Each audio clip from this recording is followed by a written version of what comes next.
We'll be back to pick up that story later, but now I'd like to welcome Keira Knightley, who we've been kept waiting on a satellite call. Sorry about that, Keira, and thank you for joining us at ET Online WebNet, streamed exclusively on ET Online. How are you? Hello. No, it's completely fine. Thank you for having me on the show. And thank you for being on the show. Now, I'd like to start things off by asking you about your new film, A Dangerous Method. You star alongside Viggo Mortensen as a hysterical inmate at a mental asylum. The film touches on very explicit forms of medical study. What can you tell us about the preparation for such a project? Yes. Well, my character was very hard to understand at first. Normally, when you play a character, you have some form of connection to that character. You can relate in some small way. I didn't understand where this character was coming from. I did, months of reading and research to try and get an understanding to prepare myself for this role. I read countless journals and did a great deal of research. It wasn't required, of course, but I felt I needed to establish a true connection between me and my character. When it came down to your character in the film, she had been portrayed in preliminary reviews of the film as trouble or even frightening at points.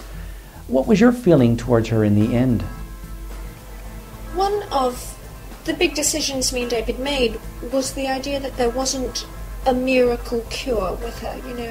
I don't think she was ever magically better. What the analysts gave her were basically tools to control the ill side of her that was wanting to destroy everything. I feel she would have struggled with it, her entire life.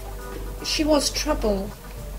Yes, I do agree with that. And I felt that until the end, really. Frightening. However, I didn't feel that. That wasn't the case for me by the end. It's important to understand for the film that people with masochistic behavioural traits can also go to the sadistic behavioural trait quite easily, and we wanted to show that and want people to understand that because I think it's very important to the film. So how did you and David build up the level of trust that allowed you to really fling yourself into character and have those very erotic scenes as been widely reported in the media of late? I think it's just due to David's phenomenal film experience, really. His taste is impeccable. He knows exactly what he's doing. You trust him. He's very supporting and very creative. So, whilst I won't say they were easy scenes to do, because they weren't, they were bearable because of his person. We spoke to Viggo about your performance in the film recently, and he was very complimentary about it. But he also said he feels like the British press won't ever give you a break. That to them, can you do anything right? Do you have that sense? I think the British press is renowned for what it is. I can't come up with the right adjective here. Severe, perhaps. They love to build you up and knock you down, and I'm not quite sure that when they knock you down, they like to build you back up again. Mm-hmm. And on the topic of the British press, can I ask you about your relationship with Matthew Najjar? You were both spotted spending significant time together in London at one point, and I also believe presenter Alexa Chung reported to the Sun newspaper that it had been romantic prior to mid-2011. What can you say? Well, I can say that is none of your business, justly speaking. My personal life is just that. I'm sorry. Okay, so you're not denying a romantic connection between you and Najjar. Would you consider this speculation a media slur? I consider this a media slur to some degree. Know that I'm not going to sit here and completely deny that it wasn't romantic at some point. Najjar is close to me personally and has been for quite some time. We have shared hugely. I will say that friendship was an understatement at one point, but that is all. Imagination required. So how did you come to meet? Do you follow the mainstream entertainers, or do you socialize in music circles often when you're not on the set or rehearsing yourself? We met a while ago at a music launch for a single called Amnesia. Normally I don't socialise that much at conventional music functions, you know, it isn't something I do regularly. Now, we are running out of time, but I need to ask you about your recent comments you made regarding taking time off film acting to focus more on stage performance. What is your reasoning behind this? At some point, yes, I would like to take time to really become involved in theatre productions more than I currently am. Don't get me wrong, I absolutely adore working on motion pictures, but I gain more satisfaction from performing in front of a live audience. You know, I love it, the thrill. It's more rewarding in my personal opinion. I will always love working on films, although it isn't my one love. Will you remain focused on performing on stage in London, or would you be interested taking your on-stage performing internationally?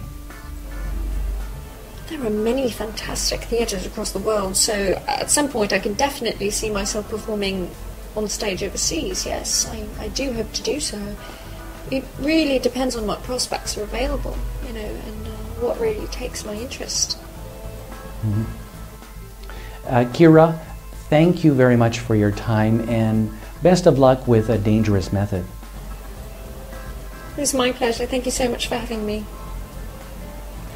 That was Keira Knightley, who stars in the new upcoming thriller drama A Dangerous Method.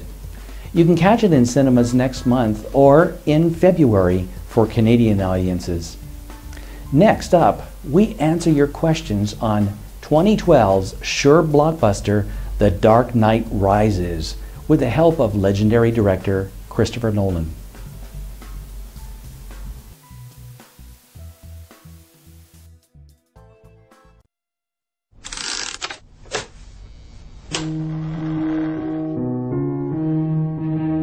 Sex.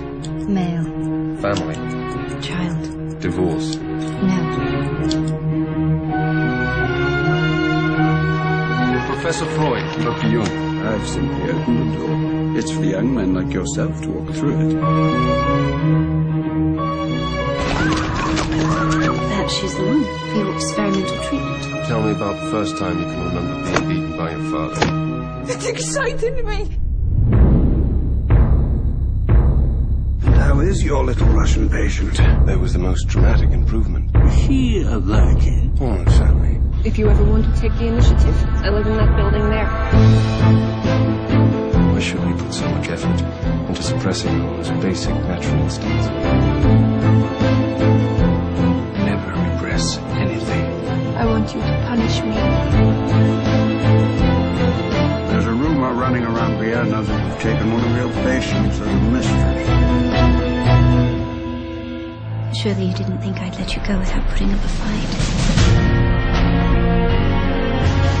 Don't you think we ought to stop? Do you want to stop? You still love him? Will you come back to us now?